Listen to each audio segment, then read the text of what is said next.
Bonjour à tous, j'espère que vous avez tous passé de bonnes vacances. Donc c'est la rentrée, on essaie de reprendre un peu le fil.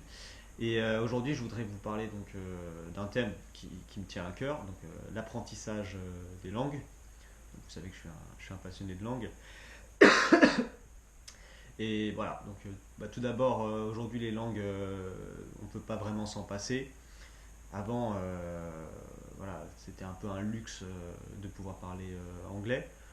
Aujourd'hui, la question qu'on va vous poser plus tard quand vous chercherez votre métier, c'est quelles sont les autres langues que tu maîtrises à part l'anglais. C'est-à-dire qu'aujourd'hui, maîtriser l'anglais, c'est un peu un acquis.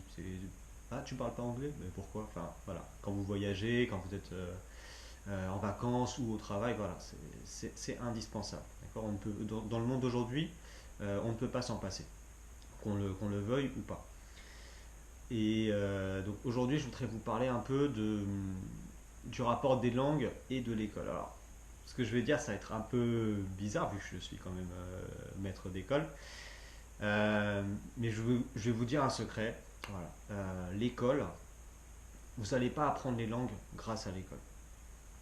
C'est un peu bizarre ce que je vous dis là, mais voilà, comme vous savez, on a un programme très chargé. On doit vous enseigner beaucoup de français, des maths, de la lecture, de l'histoire, du sport, de la musique, et évidemment vous initier un peu aux langues. Ce qu'on essaie de faire avec de l'anglais aujourd'hui. Cette année, vous avez fait un peu d'initiation de l'éveil aux langues, avec de l'italien, de l'espagnol, etc., etc. Mais évidemment, c'est pas en faisant 1 heure et demie grand maximum par semaine assis sur une chaise ou même en chantant debout. Voilà, c'est pas comme ça. Vous allez avoir bien sûr des bases.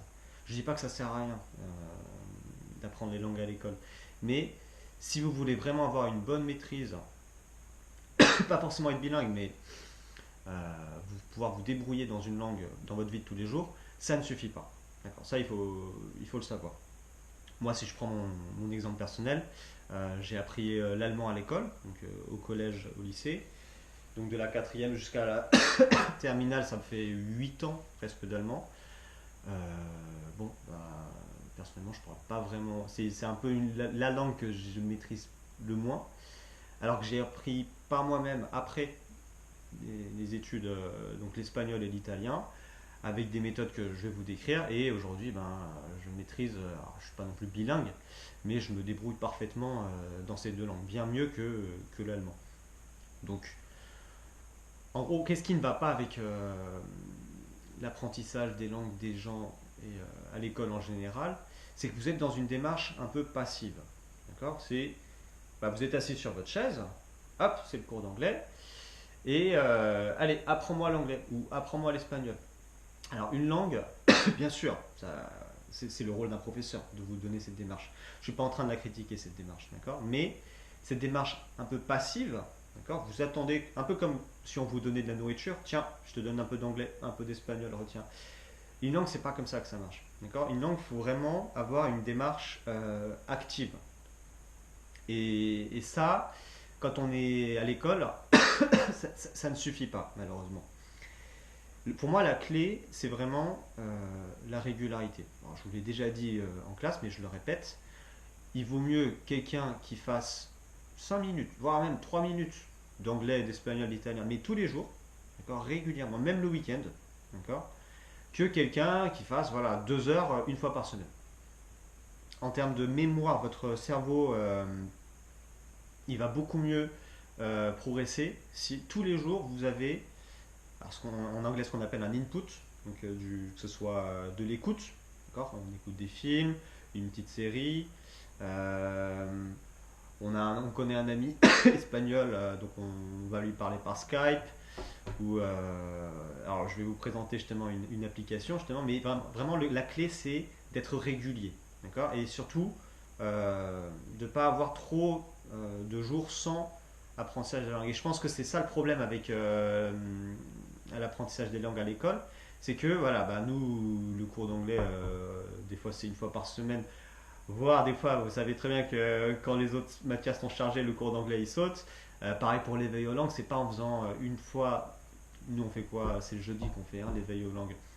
1 heure d'éveil aux langues par semaine, c'est pas ça qui va vous rendre bien sûr bilingue. Et de toute façon, je vous l'ai dit, hein, quand je fais de l'éveil aux langues, c'est pas, le but c'est pas que vous soyez bilingue en espagnol, italien, c'est de vous éveiller entre guillemets à ces langues pour que vous puissiez choisir celle que vous voulez apprendre au collège. D'accord, ça je vous l'ai bien dit.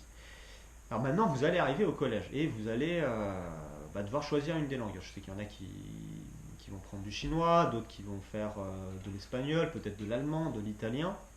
Voilà, j'espère que, en tout cas cette année, je vous ai donné suffisamment de pistes pour que vous puissiez choisir la langue qui vous convient. Et bien alors, quand vous allez rentrer au collège, euh, eh bien, pareil, c'est pas en ayant votre cours ou vos cours hebdomadaires d'anglais, d'espagnol ou allemand que à la fin de votre scolarité, vous allez pouvoir vous débrouiller dans cette langue. Certains peut-être sont à l'aise dans les langues et vont pouvoir le faire, mais l'école ne suffira pas.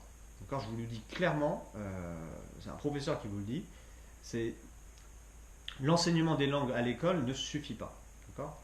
Donc pour compléter votre enseignement, moi je vous propose ma méthode, c'est pas la mienne, mais en tout cas c'est ce qui a marché avec moi, d'accord. Quand je commence une langue, je commence toujours déjà par acquérir le vocabulaire de base, d'accord, vraiment les mots de tous les jours pour pouvoir les utiliser le plus vite possible. L'erreur que font la plupart des gens, c'est d'attendre d'avoir la grammaire, la conjugaison, euh, tous les mots de vocabulaire pour pouvoir commencer enfin à parler. C'est une grosse erreur. C'est comme quand un bébé veut apprendre à marcher. Le bébé, qu'est-ce qu'il va faire? Il va essayer de se lever, il va tomber, il va se relever, mais il est en train d'apprendre. Pareil pour parler.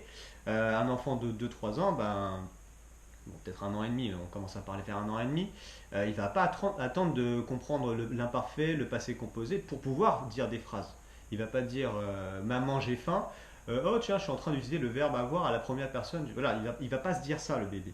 D'accord. Il va tout de suite faire des erreurs bien sûr, mais il va entendre ce que disent ses parents et il va les répéter. Eh bien les langues, c'est la même chose. D'accord. Il ne faut pas attendre. Je ne dis pas qu'il ne faut pas faire de grammaire ni de conjugaison, mais ça vient, pour moi ça doit venir après. Il faut avoir quelques mots de base et tout de suite vouloir les utiliser. Et c'est ce qu'on essaie de vous faire en classe, c'est de vous faire parler le plus possible. Pour acquérir ce vocabulaire de base, moi je vous propose une application qui s'appelle Duolingo. Donc là on est à école en distance, vous n'êtes pas avec moi. Donc ce que vous pouvez faire, c'est vous pouvez télécharger cette application. Elle a avantage, elle est gratuite. On peut la télécharger sur un téléphone, sur une tablette, sur un ordinateur. Elle est très ludique. Ça fonctionne comme un jeu.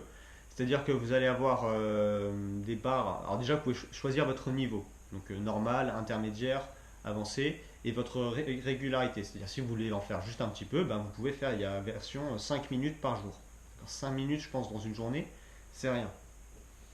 Et il y a ce côté comme un jeu progressif. C'est-à-dire que plus vous allez faire de séances, plus vous allez avoir des barres qui vont être colorées, et plus une barre est colorée, plus ça veut dire que vous avez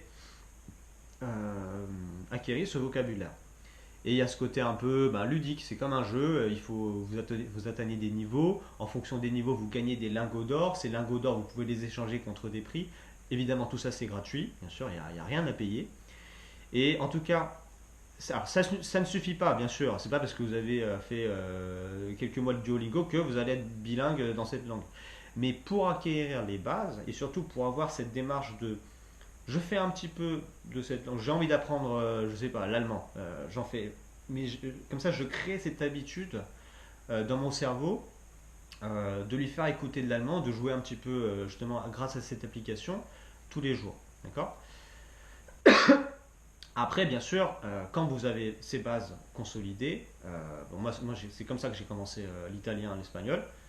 Et après, évidemment, il faut passer à la vitesse d'après, donc écouter des films, lire pourquoi pas des livres, et surtout commencer à pratiquer tout en faisant des erreurs avec des personnes natives. Mais bon, et ça évidemment, euh, ça sera pour plus tard. Mais en tout cas, moi je vous propose voilà, de choisir la langue que vous voulez apprendre au collège. Donc vous avez dans Duolingo, il y a français, bon, français vous parlez français, anglais, espagnol, italien, allemand. Ah, il n'y a pas chinois, désolé, je pense, pour ceux qui veulent apprendre chinois. Mais en gros, s'il y a une des 4 langues, je vous laisse le choix, celle qui vous plaît. Bah, créez votre compte, vous allez voir, ça prend 1 minute. Essayez, en tout cas, ça n'a rien d'obligatoire, je ne veux pas vérifier si vous le faites, d'accord?